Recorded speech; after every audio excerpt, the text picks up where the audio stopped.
অনেক দিন বাদে একটা ভিডিও নিয়ে চলে এলাম আপনাদের মাঝে।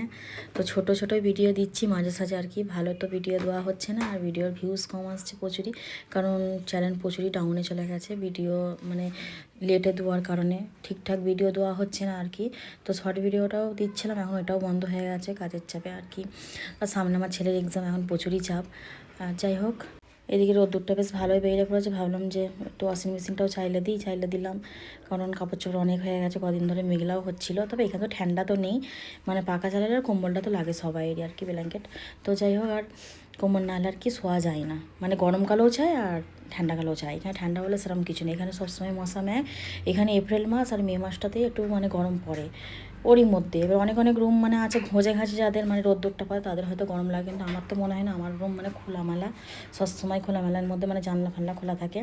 তো যাই হোক, অনেক বক করলাম। এইদিকে মানে ওয়াশিং মেশিনটা আমার হয়েও গেছে, বন্ধ করে দিলাম। এদিকে কাঠ দেখাচ্ছে আর কি, থালা বাসন এত। আবার বাংলা মাছ নিলাম, মানে ওর ছেলেকে স্কুল দিতে যেয়ে আর কি আমিই নিলাম, কম করে নিয়েছি আধা কিলোর মতন। মাছটা বিশাল স্বাদ ছিল আর কি, প্রচুরই ভালো লেগেছে। আর বোনেদেরও দিয়েছে, কদিন ধরে বোনের কাছেই খাচ্ছিলাম। মানে তারপরে ভাবলাম না, এবার রান্না করি আমিও, যেহেতু আমার সব সবজিগুলো আছে নষ্ট হয়ে যাচ্ছে।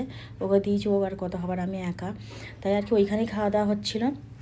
পরে তো আমি ভয়েসটা দিচ্ছি, এখন তো আমার বোনেরাও নেই, মানে বোনেরা দাদারা আর কি সবাই, মানে বোন আর কি দাদা সব দেশে গেছে। মানে দেশে তো এখন হিয়ারিংয়ের লেগে প্রচুর প্রবলেম হচ্ছে কাগজপত্রর। তো আর আমার প্রবলেম কোনো আসেনি, হয়তো আসতে পারে বলা যায় না।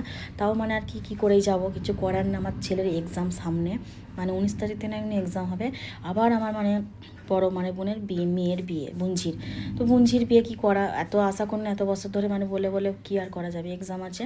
তো আমি হয়তো যেতে পারবো না, সবাই গেছে, সবাই মানে সামিল হচ্ছে দেশে, খালি আমি পড়ে আছি ব্যাঙ্গালোরে। তো ছেলে আমার মাঝে মধ্যেই বলছে যে মা খালারা গেল, মামারা গেল, আমিও যাব চলো।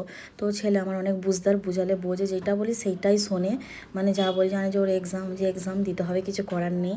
মানে পড়ালেখা শহরে পড়ালেখা মানে একদমই আলাদা, সে শহর হোক আর দেশ হোক। আর এখানে মানে আর কি কিছু বলার নেই, প্রচুরই পড়া মানে করা। আর এই স্কুলে পড়ে, এই স্কুলে আরও করা করি। এখন হয়তো নিচু ক্লাস হোক, পরে হয়তো এটা আবার আরও হবে। তবে ছুটি নিয়ে যাওয়া যায়, কারণ এক্সামটার লেগে যাওয়া যায় না, উঁচু ক্লাস হোক বা নিচু ক্লাস হোক। আমার ননদরাও তো যায়, মেয়েদের নিয়ে 1 মাস 1.5 মাস করে থাকা হয়, কিন্তু ছুটি নিয়ে যাওয়া যাবে বলে।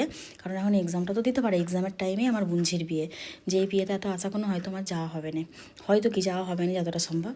আর এইদিকে বোনেদের বাড়ি এসেছিল, ওকে বলেছিল লুচি করবি ঘুগনি করবি, করেছিল সকালের দিকে ঘুগনিটা করেছিল, সন্ধ্যার দিকে লুচি ঘুগনি করলো।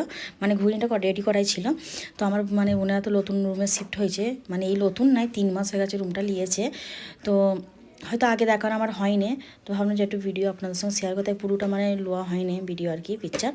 তো যাই হোক, রান্নাঘরটা আমার খুবই পছন্দ, মানে ভালো লেগেছে আর কি। মানে পুরো বাতাসটা আর কি পড়ে, রোদ্দুরটা পড়ে।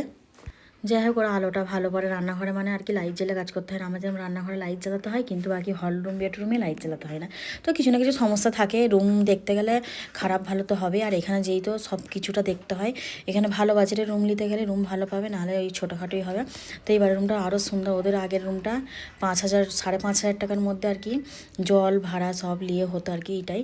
কিন্তু তাও সমস্যা, ওনারটা বিশাল খরচর, মানে বলার কিছু নেই। ওকে সবাই জানে, যত পয়সা বলে ততই বলে না জ্বালা, মানে মানে ছোটো লোকের মতো ব্যবহার। এখনও তো পয়সা দেয়নি। আর বাকি এই রুমটা আগে থেকে নিয়ে এলেছিল অনেক, মানে করে। যাই হোক, এই রুমেও ডিউজি নিয়েছে 40,000 ডিউজি, 5,000 ভাড়া। তবে আপনাদের বলি, এই ভিডিওটা কিন্তু আগের আমি এত পোস্ট করেছিলাম, আবার ফের ডিলিট মেরে দিয়েছি, কারণ কমেন্ট বক্স বন্ধ ছিল। কমেন্ট বক্স বন্ধ হলে তো ভালো লাগে না, আপনারা জানেন সবাইয়ের ক্ষেত্রে এটা হয়। আর আমি ভিডিও ঠিকঠাক দিই না। আপনারা অবশ্যই একটা লাইক দিয়ে ভিডিওটা দেখা শুরু করবেন, আর নতুন সদস্য হলে সাবস্ক্রাইব করে পাশে থাকবেন। এখানে দেখুন আমার ছেলে এলোমেলো হয়ে আছে বলে খালাদের আবার এগুলো আলমারিটা পুরো সেজে দিচ্ছে। তো বাচ্চা ছেলের ঘর হলে এলোমেলো হবে, আবার গুছানো হবে, এরমই হয়, কিছু করার নেই। আমার মনে হয় শহরে যতটুকুন করা ততটুকুন করাই ভালো, তাই না? তো যাই হোক, ওর আবার মন খুঁতখুঁতে, ও একদম থাকে না থির হয়ে, যে না খারাপ লাগছে। মানে একটা তার মানে কাঁচ তো ভাঙাই আগে থেকে নিয়েছিল, ওনার বললো ভেঙে কী করবি ফালতু, তো থাক এইভাবে। তো থাক, ঠিকই করেছি, কারণ পরে হয়তো রুম ফুম ছাড়লে বছরে আমরা হয়তো একটা রুম হয়তো 3 বছর 4 বছর থাকে, আবার ছাড়তে হয়। তাই আর কি ভাবলাম থাক, ওরা মেয়ে আছে তো, এদেরটা বড়। এরা আমার আগের যে রুমটা ছিল সেই রুমটা পুরো এরকম বড় ছিল বলে ওদের আর কি সব কিছু রেখে আর কি ভালো লাগতো। কাঁচের জিনিসপত্র সাজালার করলে আবার অনেক আবার হাসাহাসি করে, বলে খারাপ, এটা দেশের পক্ষে ভালো, জানি না কার কি চোখে লাগে। যাই হোক, চলো সাজাই না, আগে সাজাতাম, এখন সব গুছিয়ে গেছে রেখেই দিই কাঁচের জিনিস।